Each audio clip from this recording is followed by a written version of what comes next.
like your T-Series. Nothing personal, kid. But you must go all out. Just this once.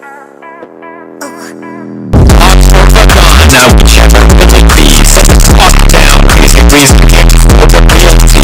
You're trying to beat the leading spot of the one, cause you're in the year.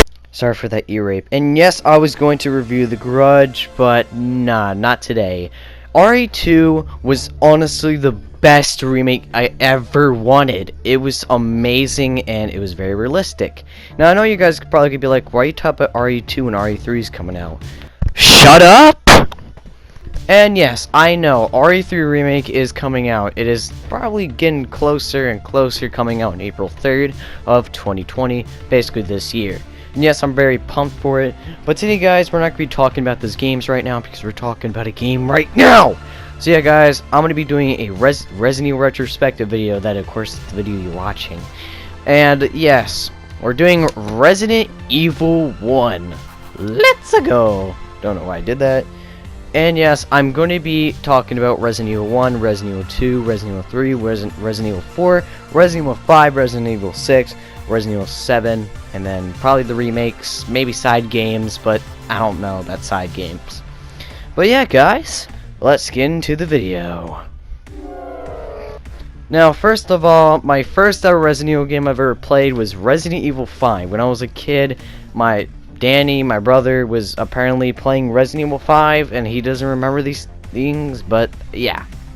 So at the time, that's kind of when I started playing PlayStation 3, and yes, RE5 has to be one of those games. And when I was a little child, I thought this game was stupid. I thought Resident Evil 1 was worse, and I thought Resident Evil 5 was better, but I am very wrong. But the game is still pretty fun in my honest opinion. But let's go talk about Resident Evil 1. 1998, July. Raccoon Forest. Bad acting. Go! Alpha Team is flying around the forest zone situated in northwest Raccoon City, where we're searching for the helicopter of our compatriots Bravo Team, who disappeared during the middle of our mission. Found it? No, I haven't found it yet. Bizarre murder cases have recently occurred in Raccoon City.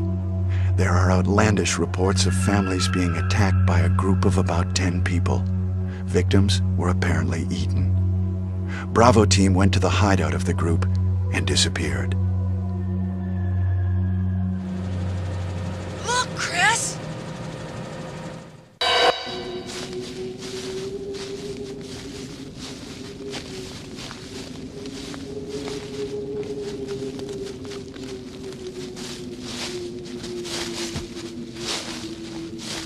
It was Bravo Team's helicopter. Nobody was in it. But strangely, most of the equipment was still there. However, we soon discovered why.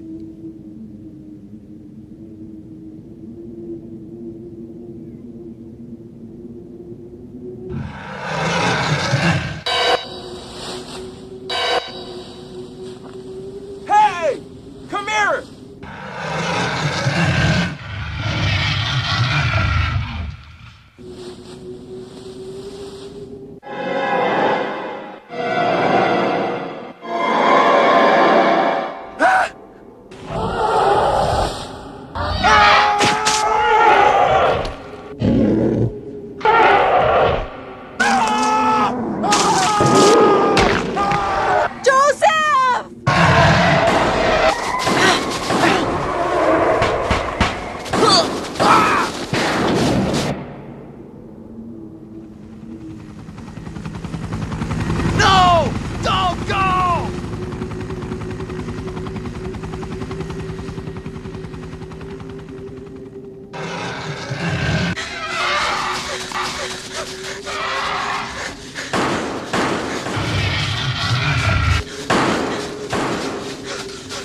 Run for that house!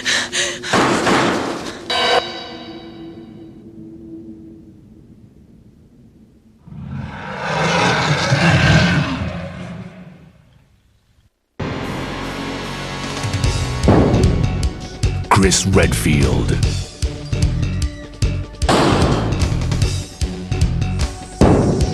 Jill Valentine, Barry Burton,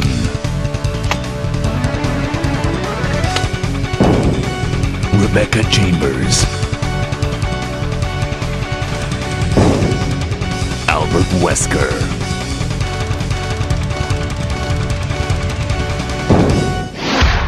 Resident Evil.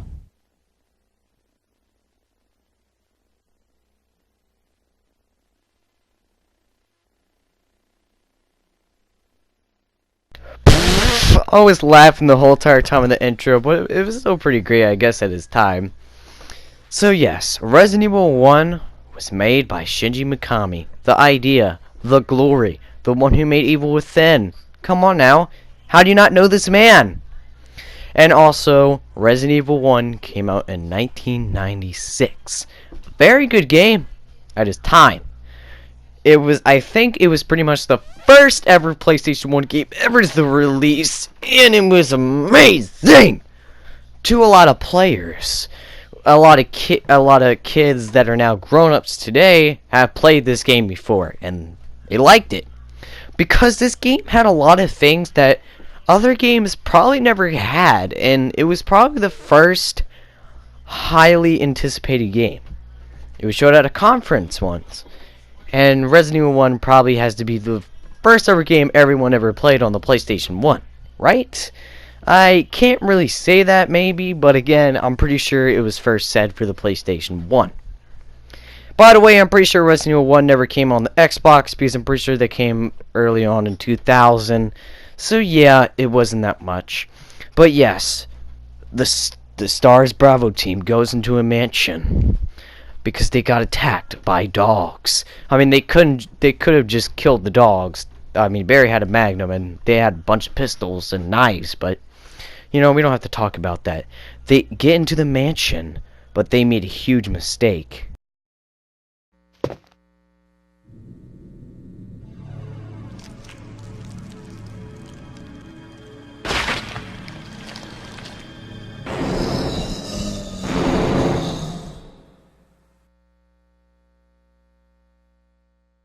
Nope, fuck this shit. Barry? What is it? Watch out! It's a monster! Let me take care of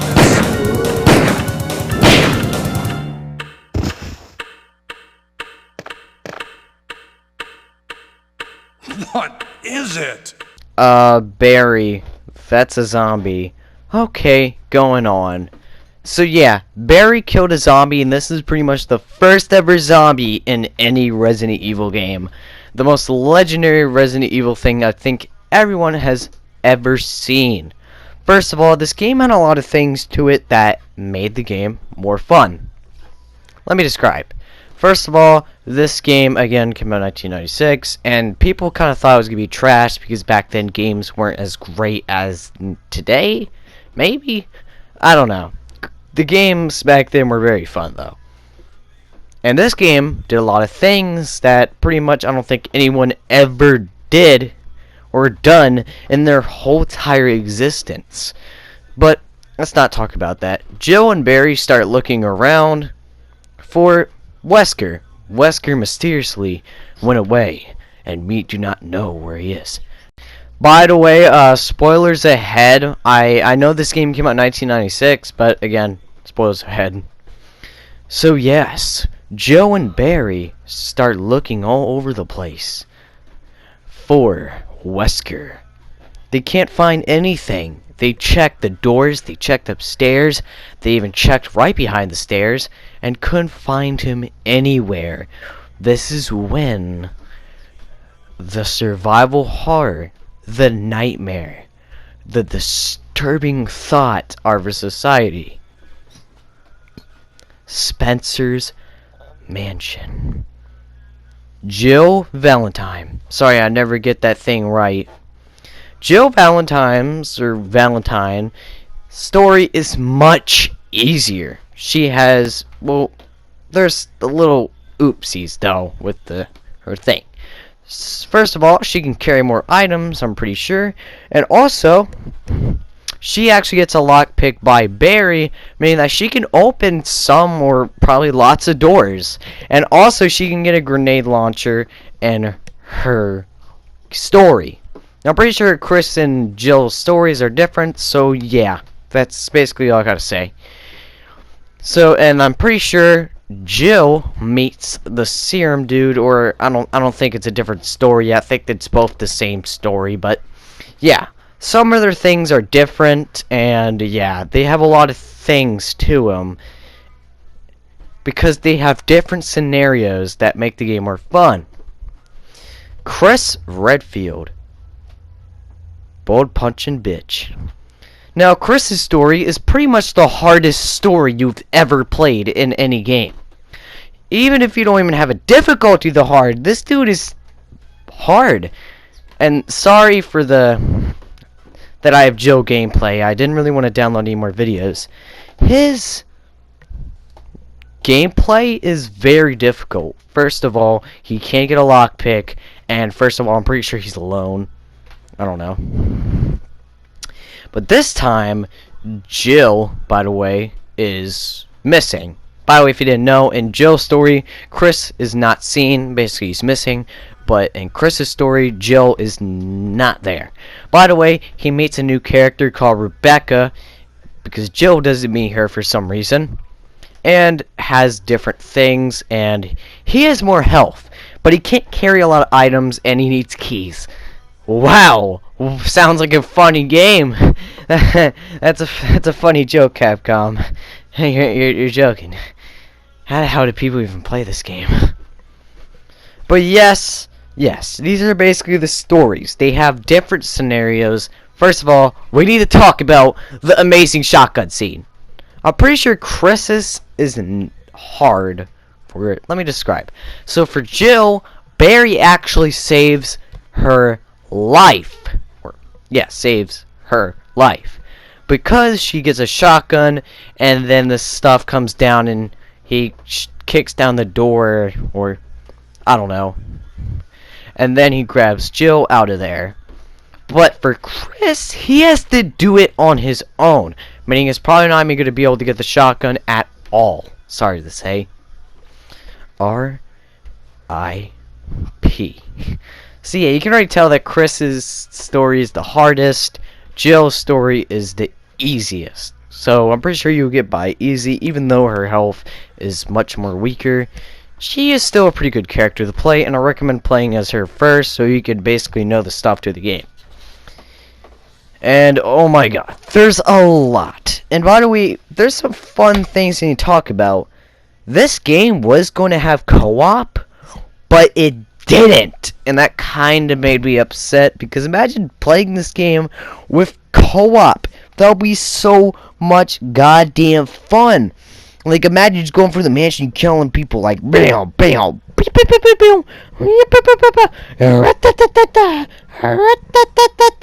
okay, I'm getting a little too excited thinking about it. But yes, they got rid of it for some reason, because they wanted this game to be more scary. Even though if you think about it, it's not really scary. I mean, it's scary at times, but not all the time, just like the remake. Yeah, you know what I'm saying, dude. Okay. Not really much to say, except that this game, again, was fun at its time. It wasn't those games that were shit. It was a game that honestly interested a lot of people, and this is probably the reason why Silent Hill was made. Think about it, they kind of use the same aspects. I can't say it right, shut up. They use a lot of the same things if you think about it, and they're both survival horror. Yeah, but Silent Hill is, I don't know, it's the scariest game I've ever played. Ugh, it's disgusting too. There's just a lot of things in this game. There's a lot of replayability, and honestly, I love it the most because it has the Jill sandwich. Oh, I miss you. You're almost a Jill fucking sandwich. Love it.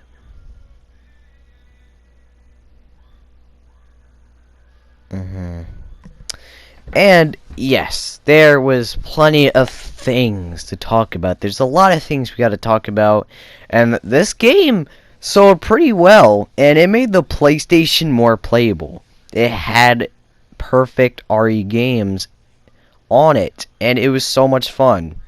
Not even joking. If you ever played this as a kid, and now you're a grown up, please comment what you thought about this game back then, because I could tell that the people who used to play this game were kids and now they're grown-ups, but there's some grown-ups who did play this game back then, or teenagers. I don't know. We don't know. All we know is that young people used to play this game.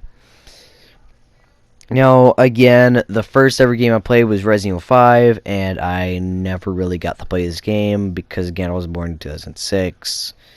Yeah, I'm 13, guys. But also, there's just a lot to this game again. The story, the scenarios, there's a lot to them. And the characters have a lot of personality built as you play through the game. You start getting suspicious with every character. You're like, who? Who's doing this? You might think it's Spencer because it's the Spencer's mansion. But that's not the case. That is not the case, okay? Just because he made the mansion doesn't mean it's him, but someone is working with him. Someone lured them to his mansion. Someone suspicious. Could it be Chris? I don't think so, if you play as him. Could it be Barry? We don't know. Could it be Wesker? Again, no one knows. It's a game that wants you to explore it and find out the clues about why this mansion is filled with creatures, monsters, zombies, giant snake, giant plant monster. There's a lot of things into this game, and you just want to search for more and find out what's happening in this game. Sorry, I've got kind of tired. And that's what's great about this game. You don't know what to expect. You don't know who could be the bad guy behind the mask in this whole entire game. Pretty much, yes. I'm pretty sure we already know who the fuck is the villain. But I'm not going to explain it here because spoilers, and I want more people to just play for the game. I already know I said there were spoilers, but I'm already talking about their scenarios. Now, I know there wasn't a lot of things to say in this video, but Resident Evil got a sequel in 1998, and that game has more things to talk about. That will be for part 2. Sup guys, iSpidercraft here. Thank you for watching this Resident Evil retrospective video. I had some fun explaining to you what the game was about. Finally going to it, finally playing it. Was honestly amazing. I had a fun time playing the game. Even though it's 2020, old game, still good. So yeah guys, the next video will be Resident Evil 2 review. I'm going to have a fun time explaining that game too, because that game has a little bit more stuff into it. So that is a game that I would honestly want to review. If you like the video, smash the like button, whatever you do. Hashtag Spider Family. Don't know why I said that was pretty cringy. But yeah, guys, again, thank you for watching this video. Leave a like, subscribe, and I will see you guys next time. Bye. I don't know why the fuck I did that.